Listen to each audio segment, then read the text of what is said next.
खुदा के मुबारक लोगों, खुदा के बेटे और बेटियों, मेरे आदरणीय बुजुर्गों, प्यारे बहनों और भाइयों, आज 13 तारीख है, अप्रैल का महीना है, सन 2025 है।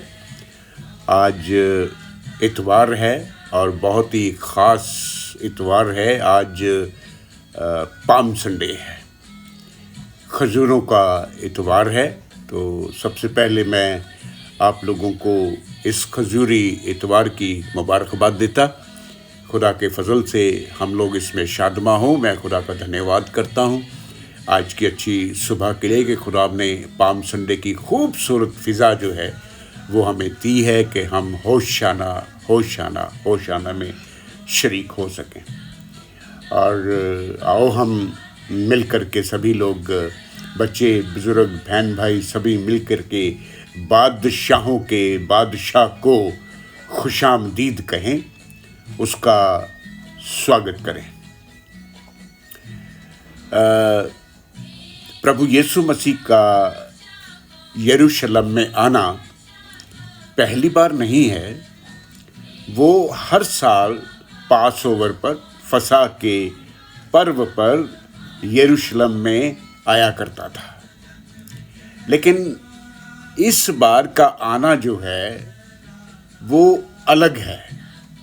आज का माहौल अलग है, आज की बातचीत जो है वो अलग है। इस बार यीशु मसीह सारे संसार पर जीत हासिल करके, सारे संसार पर फतह पाने के लिए बादशाह बनकर आज यरूशलेम में आता है। आज का मुकद्दस कलाम जो है वो आ चुका है। मेहरबानी करके जिनके पास मुकद्दस कलाम के हिस्से हैं निकालेंगे। नया अहदनामा मत्ती की अंजील है, उसका 21वां अध्याय है। उसकी 2 आयतें मैं आपके सामने रखूंगा, 10वीं और 11वीं। वो यीशु यरूशलेम में दाखिल हुआ तो सारे यरूशलेम में हलचल मच गई। लोग आपस में कहने लगे, ये कौन है? तो आसपास के लोगों ने जवाब दिया, ये गलील के नगर नासरत का नबी यीशु है। खुदा का मुकद्दस कलाम है, पढ़ा गया, सुना गया, कबूल किया गया। खुदा की बरकतें इस वचन पर, इस कलाम पर, इस होशाना पर, इस यरूशलेम पर अब से लेकर के हमेशा हमेशा तक बनी रहे। ये कौन है जो बैंजनी पोशाक पहने हुए चला आता है? ये मैं ही हूँ जो धर्म से बोलता और पूरा उद्धार करने की ताकत रखता हूँ। वो देखो खुदा का मेमना जो कुर्बान होने के लिए चला आता है।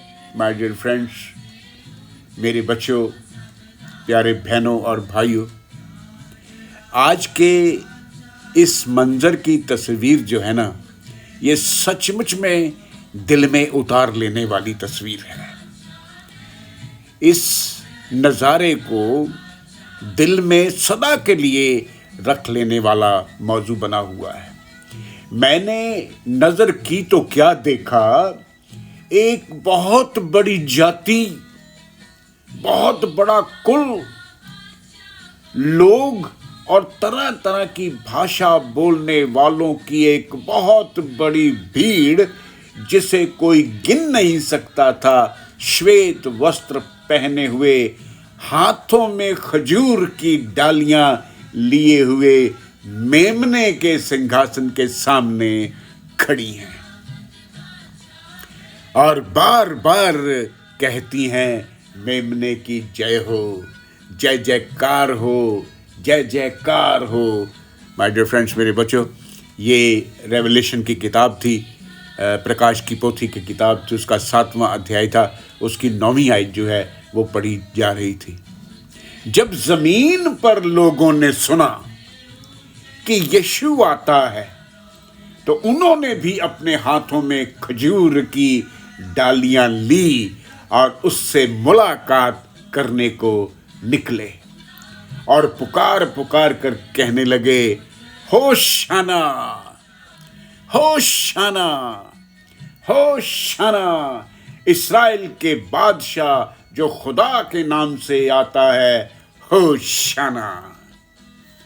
आओ हम सब भी मिल करके इस होशाना में शरीक हो जाएं, ताकि उस बादशाह का आना हमारी ज़िंदगी में आना हो जाए, उस बादशाह का आना हमारे परिवारों में आना हो जाए, ताकि हम नजात पा सकें। एक बार फिर से आपका इस होशाना के शब्द में, होशाना की इबादत में आपका स्वागत है। आप खुदा में आगे बढ़ते चले जाएं। आज का दिन, आज का पाम संडे जो है वो आपके लिए बहुत ही खुशियों वाला ठहरे। खुदा की मोहब्बतों के साथ इस छोटे मैसेज को मैं यहीं पर पूरा करता हूँ। खुदा बाप, खुदा बेटे और खुदा पाक रूह के नाम से आमीन आमीन। आइए हम मिल कर के दुआए रब्बानी में शरीक हो जाएं। ऐ हमारे बाप, तू जो आसमां पे है, तेरा नाम पाक माना जाए, तेरी बादशाहत आए, तेरी मर्जी जैसे आसमानों पे पूरी होती है, ज़मीन पर भी पूरी हो। हमारे रोज़ की रोटी आज हमें बख्श दे। जिस तरह हम अपने कसूरवारों को मुआफ़ करते हैं, तू भी हमारे कसूर हमें मुआफ़ कर। हमें आजमाइश में ना पड़ने दे, बल्कि बुराई से बचा, क्योंकि बादशाहत, कुदरत और जलाल हमेशा तेरे हैं। आमीन आमीन। आज इस पाम संडे की मुबारकों के साथ अपने हाथों को स्वर्गों की ओर उठाएं। हम लोग खुदा की बरकतों को लेने जा रहे हैं। खुदा का इत्मीनान जो मेरी और आपकी समझ से बिल्कुल बाहर है, आपके दिलों को, आपके ख्यालों को, आपके विचारों को, आपकी ज़िंदगी को आज इस पाम संडे के मुबारक दिन को अपनी पहचान और अपनी मोहब्बत में महफूज रखे।